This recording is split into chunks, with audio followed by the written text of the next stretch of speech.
Hello and welcome to Gierok Farms. We are back at the fence project. It's actually kind of been on hold for the past couple days due to the weather we've been having. But Dad's on the other end here now putting these braces together. You still got the two braces on that corner, right? Yeah, and down there it's so sloppy because of the north side a little bit there. We're just gonna work on the other end for a while. Shaded over there too. Let that settle out because all that fresh soil, then we got a little manure on top. Your shoes are just caked up. I was here yesterday for a little while, and then today's way better. How much snow did we get last week? I would think we got a good foot, but on the pavement it was melting as it was coming, and then it turned to rain, and it was about the perfect moisture, especially for stuff like this. Yeah. No erosion. That's the most gentle moisture we can get because the frost is out. We'll take that again. It's kind of a sloppy mess, but I mean it's dry down in.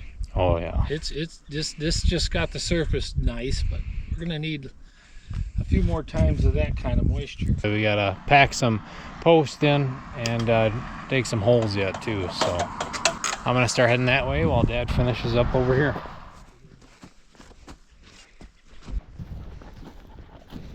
The wire will go on the upside. We're gonna have 3 T-posts between every wood. We're doing way closer than we used to. Then there's a few places where the fence makes a bend wall and we have 2 T-posts. We just put more wood in.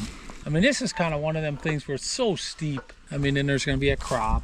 And even though this isn't directly on the border of this part of the fence, it's still kind of a border fence. You know, it's not too far to the neighbors through our fields here. Let's face it, they get out, they're just gonna go for a walk. They're gonna be in the neighbor's corn and whatever else. That's never good. It's just don't matter how it is, it's never good. So it's worth the extra material, especially on the back corner of the farm. We're not here a lot. That's just it too. Like out front, we got electric fence where we use electric. Well, if we're kind of near it, we see it, that you can see it from the driveway. I mean, if something gets out, it's going to be 1 or 2, and if we address it right away, it's fine. But out here, the whole herd would get out and be out for a while. It could be a whole day before we know. And it's not like when we started or when we were kids, everybody was farmers, everybody was cattle farmers, and the farmers all knew whose cattle were whose and where they belonged, and if something got out, you'd get a call right away, or they would just help you put them back in. Today, that's not like that anymore.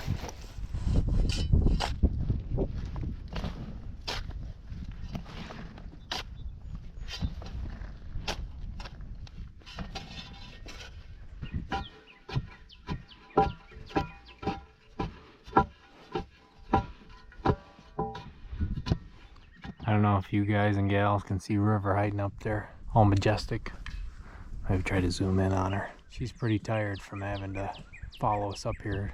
She was staying ahead of the 4-wheeler the whole time.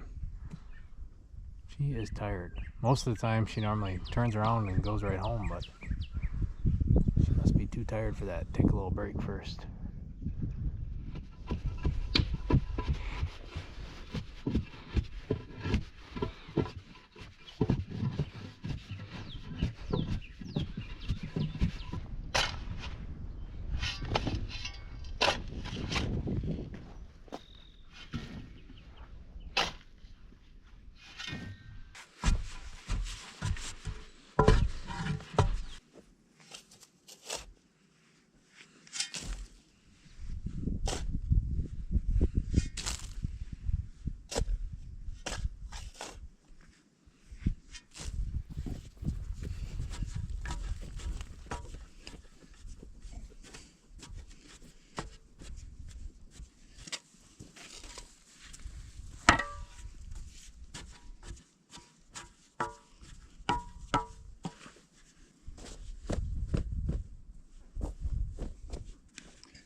Soil seems pretty moist.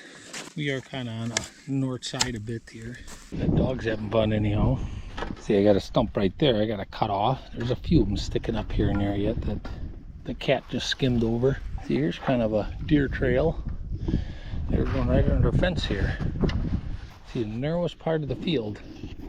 You go right across that knob, you can almost see in the grass there. It's kind of a trail. And there's some apple trees down there too. Here we got a big one right here. So what we did is we just went with the tape every 36 feet. I think we're every 36 feet. Except some of them we went less because of the corner. This is probably the most peaceful end of the farm. There's a county road, but virtually no traffic. We'll be up here all day and may not see anybody.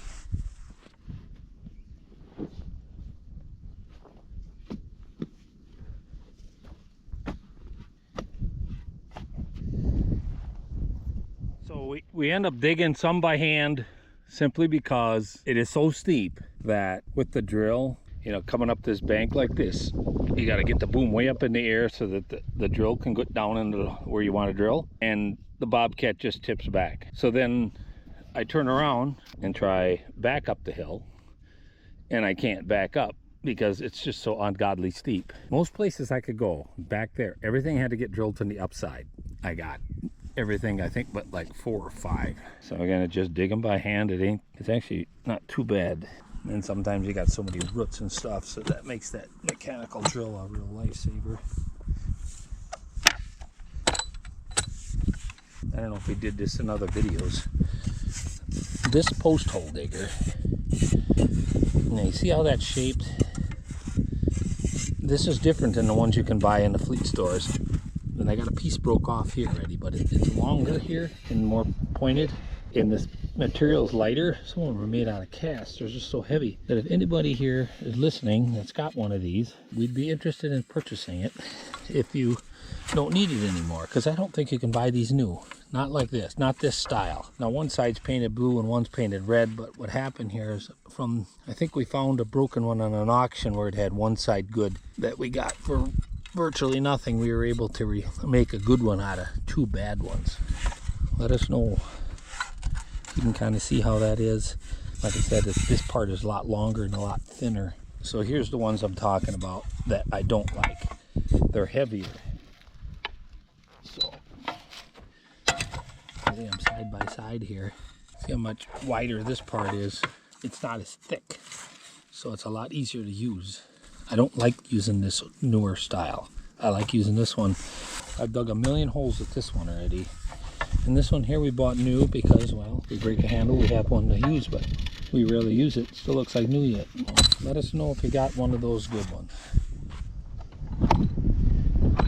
Yeah, even though we have the drill for the bobcat, we got a lot of places that the bobcat will not be able to get to. Maybe we really have to make 1 or 2 holes, and it's not worth bringing the bobcat over for that. I don't mind digging them as long as we got plenty of time to do it. But when you limit it on time, it is the most time-consuming part of fencing, digging holes.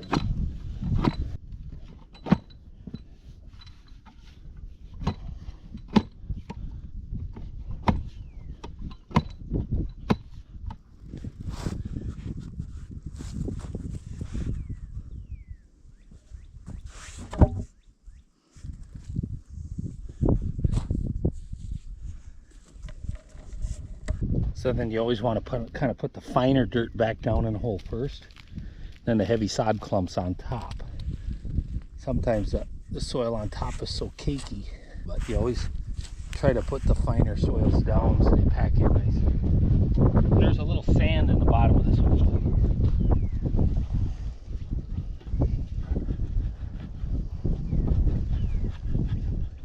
Another thing digging by hand is you only dig the hole as big as you need to dig it, you know, as big as the post, so you don't have this huge pile of dirt to throw back in necessarily.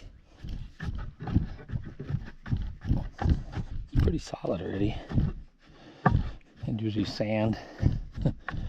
Sometimes if you got some gravel, like in your gravel road, you could put a little gravel down in there. That's ideal. Maybe just for the corners or something.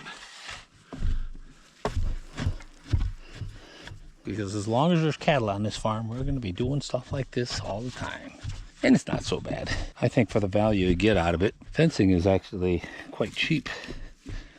Even if you got to spend a few $1,000 on a quarter-mile fence. I mean, compared to harvest machinery and custom feedlot, bedding, hauling manure all the time, a lot of things go with that too.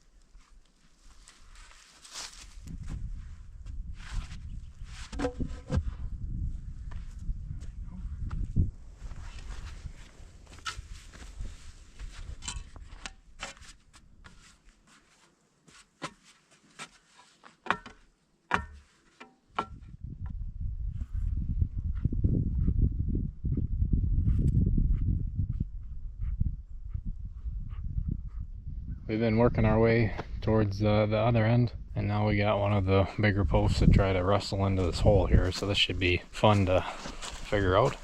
Still probably last longer than those new. Now let's see if we can slide a little bit, get a little closer.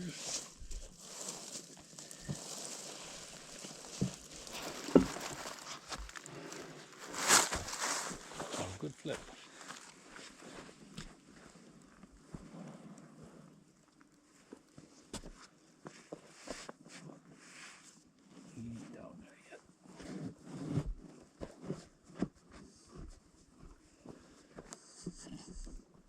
Nice anchor midway before we get too far into the corner.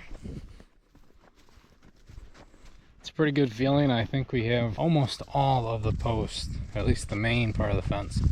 All of the posts are in, all the wood posts. They're packed down in the ground, ready to go. The only post he has to put in yet is in that corner we were talking about earlier. There was a bit of a snowpack, north side shaded, and it's still really damp there. As for moisture over here, this definitely is a bit more shaded than when we were working in that bowl over there. But way down in, especially where the sand is, where it drains well, it's dry yet. But we're really fortunate that we got a snow like we did. Like we were saying, that was really nice. Really gradual moisture buildup. So I'm gonna head back to the other end. Dad, he's stringing out a wire right now so that we can pull one tight and get a rough idea where the straight line is, so then we can start putting in T-posts. So let's head back that way and see if we can help Dad with that wire.